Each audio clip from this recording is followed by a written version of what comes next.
ಸಂಜೆ ಸುಮಾರು 3:45 4 ಗಂಟೆ ಮಧ್ಯದಲ್ಲಿ ಶಿರುವ ಮುದ್ರಂಗಡಿ ಚರ್ಚ್ ಎಂಟ್ರೆನ್ಸ್ ಮುಂದೆ ಡೇವಿಡ್ ಎಂಬ ವ್ಯಕ್ತಿ ಅವರದು ಆಫೀಸ್ ಮುಂದೆ ಅವರ ಕಾರ್ ಹತ್ತುವಾಗ ಅನ್ನೋನ್ ಆಗಿರುವಂತಹ ಇಬ್ಬರು ವ್ಯಕ್ತಿಗಳು ಬೈಕಲ್ಲಿ ಬಂದು ಅವರಿಗೆ ಕ್ಲೋಸ್ ರೇಂಜಲ್ಲಿ ಮಲ್ಟಿಪಲ್ ಶಾಟ್ಸ್ ಫೈರ್ ಮಾಡಿ ಒಂದು ಶಾರ್ಟ್ ವೆಪನ್ನಿಂದ ಮಲ್ಟಿಪಲ್ ಶಾಟ್ಸ್ ಫೈರ್ ಮಾಡಿ ಸ್ಥಳದಿಂದ ಪರಾರಿ ಆಗಿರೋ ಬಗ್ಗೆ ನಮ್ಮ ಗಮನಕ್ಕೆ ಬಂದಿದೆ.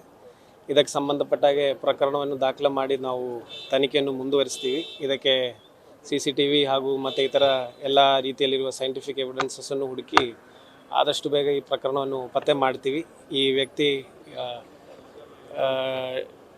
ಡೇವಿಡ್ ಎಂಬುವರದು ಈ ಹಿಂದೆ ಆಗಿರುವಂತಹ ಹಣದ ವಿಚಾರಗಳ ಮೇಲೆ ನಮಗೆ ಸದ್ಯಕ್ಕೆ ಈ ಘಟನೆಗೆ ಕಾರಣ ಸದ್ಯಕ್ಕೆ ಪ್ರಾಥಮಿಕವಾಗಿ ಹಾಗೆ ಕಂಡು ಬರ್ತಿದೆ. ಬೇರೆನೂ ಇರಬಹುದು, ಬಟ್ ಪ್ರಾಥಮಿಕವಾಗಿ ಹಣದ ವಿಚಾರ ಅಂತ ನಮಗೆ ಕಂಡು ಬರ್ತಾ ಇದೆ.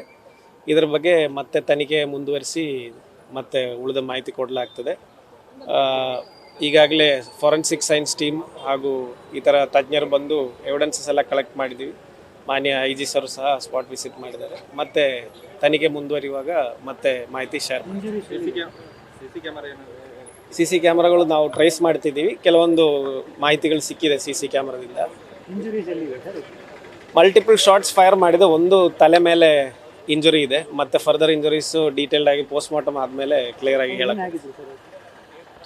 ಅವರು ಈ ಅದಾನಿ UPCL ಅಲ್ಲಿ ಕಾಂಟ್ರಾಕ್ಟ್ ಕೆಲಸ ಮತ್ತು ಸಿವಿಲ್ ಇಂಜಿನಿಯರಿಂಗ್ ಕನ್ಸ್ಟ್ರಕ್ಷನ್ ಕೆಲಸಗಳಲ್ಲಿ ಕಾಂಟ್ರಾಕ್ಟಲ್ಲಿ ಸ್ಟಾಫನ್ನು ಕರ್ಕೊಂಡೋಗಿ ಮತ್ತು ಈ ಥರ ಕೆಲಸಗಳು ಮಾಡುವಂಥ ಕೆಲಸ ಮಾಡ್ತಿದ್ದಾರೆ ಅಂತ ನಮಗೆ ಪ್ರಾಥಮಿಕವಾಗಿ ಕಂಡು ಬಂದಿದೆ. ಈ ವ್ಯಕ್ತಿ ಮೇಲೆ ಸುಮಾರು 14 ಪ್ರಕರಣಗಳು ಈ ಹಿನ್ನೆಲೆ ಇದೆ. ಅದು ಜಾಸ್ತಿ ಇನ್ನು ಪ್ರತಿಭಟನೆ ಮತ್ತು ಇತರ ವಿಚಾರಗಳು ಸಂಬಂಧಪಟ್ಟ ಹಾಗೆ ಇಲ್ಲಿ ಪ್ಲ್ಯಾಂಟ್ ಬಂದಾಗ ನಾಗಾರ್ಜುನ ಪ್ಲ್ಯಾಂಟ್ ಬಂದಾಗ ಆಗಿರುವಂಥದ್ದು ಅಂತ ಕಂಡು ಬಂದಿದೆ. ಮತ್ತು 2020ರಲ್ಲಿ ಒಂದು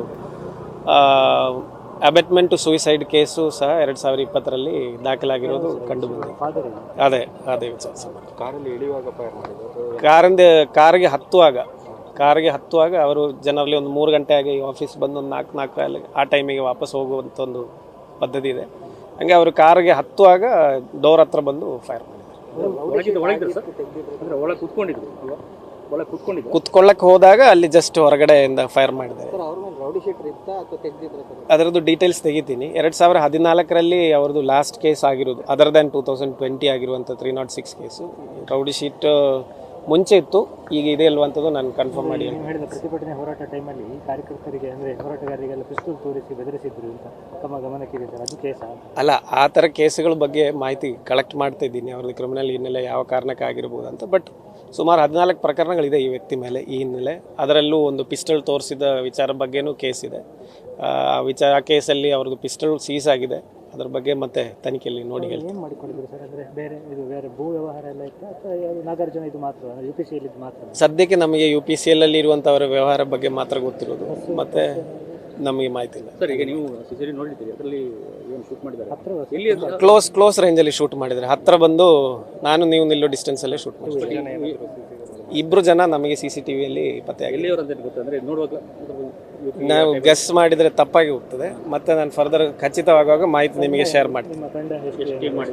ನಮ್ಮದು ಈಗ ಉಡುಪಿ ಮತ್ತು ಕಾರ್ಕಳ ಸಬ್ ಡಿವಿಷನಲ್ಲಿರುವ ಎಲ್ಲ ಕ್ರೈಮ್ ಸ್ಟಾಫು ಮತ್ತು ಅದಲ್ಲದೆ ನಮ್ಮ ಟೆಕ್ನಿಕಲ್ SP ಆಫೀಸಲ್ಲಿರುವಂಥ ಟೆಕ್ನಿಕಲ್ ತಂಡ ಎಲ್ಲರೂ ಆ್ಯಕ್ಟಿವ್ ಆಗಿ ಕೆಲಸ ಮಾಡ್ತಿದ್ವಿ. ನಾವು ಆದಷ್ಟು ಬೇಗ ಈ ಪ್ರಕರಣವನ್ನು ಭೇದಿಸ್ತೀವಿ. 2 ಪ್ರಕರಣ ನಡೀತು ಸರ್ ಈಗ ಸಾಲು ವಾರದಿಂದ.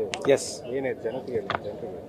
ಮೊದಲೇ ಆಗಿರುವಂಥ ಪ್ರಕರಣ 2 ವ್ಯಕ್ತಿಗಳ ಮಧ್ಯದಲ್ಲಿ ಆಗಿರುವಂಥ ಇದರಲ್ಲಿ ಇದೆ. ಈಗ ಯಾರೋ ಏನೋ ಗ್ಯಾಂಗ್ ವಾರ್ ನಡೀತಾ ಇರುವಂಥದ್ದು, ಆ ಥರ ಘಟನೆಗಳಾಗಿದ್ದರೆ ಪೊಲೀಸರು ತಡೆ ಮಾಡೋಕ್ಕಿದ್ರೆ ವೈಫಲ್ಯ ಅಂತ ಹೇಳ್ಬೋದು. ಮೊನ್ನೆ ಆಗಿರೋ ಘಟನೆ 2 ಜನ ಫ್ರೆಂಡ್ಸ್ ಒಬ್ಬೊಬ್ಬರಿಗೆ ಕ್ಷುಲ್ಲಕ ವಿಚಾರಕ್ಕೆ ಅವರು ಫೈರ್ ಮಾಡಿರುವಂಥದ್ದು. ಈ ಘಟನೆ ಬಗ್ಗೆ ನಾವು ಕೂಲಂಕಷವಾಗಿ ನೋಡಿ ಆ ಥರ ಹಿನ್ನೆಲೆ ಇದೆಯಾ, ನಾವು ತಡೆ ಮಾಡ್ಬೋದಿತ್ತಂಥ ವಿಚಾರನೂ ನಾವು ಡೆಫಿನೆಟ್ಲಿ ಚೆಕ್ ಮಾಡ್ತೀವಿ. But it is unfortunate that closely 2 such incidents ಆಗಿದೆ ಅಂತ. ಆದಷ್ಟು ಬೇಗ ಭೇದಿಸ್ತೀವಿ. ಮುಂಚೆ ಮಾಜಿ ಗ್ರಾಮ ಪಂಚಾಯತ್ ಅಧ್ಯಕ್ಷರಾಗಿದೆ. ಈಗ ಕಾಂಗ್ರೆಸ್ ಪಕ್ಷದಲ್ಲಿ ಮುದ್ರಂಗಡಿ ಗ್ರಾಮೀಣ ಇದಕ್ಕೆ ಅವರೇ ಹೆಡ್ ಇದ್ದಾರೆ ಅಂತ ನಮಗೆ ಪ್ರಥಮವಾಗಿ ತಿಳಿದು.